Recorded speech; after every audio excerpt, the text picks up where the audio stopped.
ফের অর্জুন সিংকে তলব সিআইডির। পুরসভার টেন্ডার দুর্নীতি মামলায় তলব ভবানী ভবনে হাজিরা অর্জুন সিংয়ের। ব্যারাকপুরের প্রাক্তন সাংসদ অর্জুন সিং, তাকে আবারও সিআইডি তলব করেছে এবং তিনি ইতিমধ্যে হাজিরাও দিয়েছেন ভবানী ভবনে।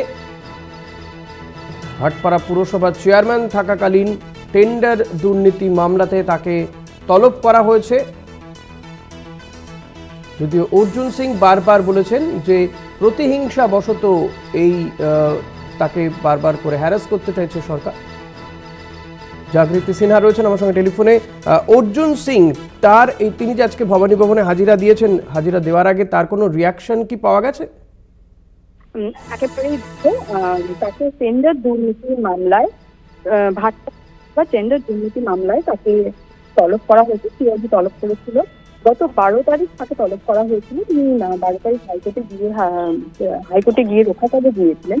রক্ষা কাগজ নেওয়াতে তাকে বলা হয়েছিল তাকে 4 ঘন্টা দেওয়ার জন্য তাকে সময় দিতেই হবে, তাকে তলবে হাজিরা দিতেই হবে। ফলে তিনি গত 14 নভেম্বর প্রথম সিআইডি দপ্তরে আসেন টেন্ডার দুর্নীতি মামলায় হাজিরা দিতে।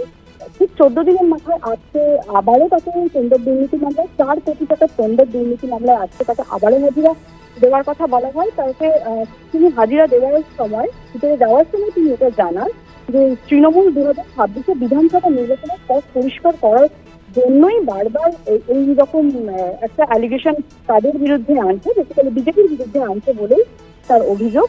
এবং তিনি এই কিছুক্ষণ হলো 10 মিনিট নাগাদ, মানে 3:25 নাগাদ তিনি সিআইডি দপ্তর থেকে বেরোলেন। বেরিয়ে এটাই জানালেন যে বিজেপিকে পদ থেকে সরানোর জন্যই বারবার তাকে এই মাত্র 4 কোটি টাকার টেন্ডার দুর্নীতি মামলাতেই তলব করা হচ্ছে।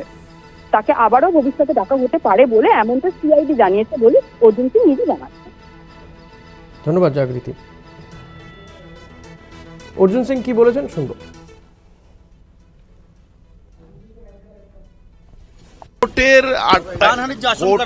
কোর্টের অর্ডারে সবসময় আমি আসবো, ওতে আমার কিছু যায় আসে না। আমাকে যতবার ডাকবে ওতে কিচ্ছু আমার যায় আসে না।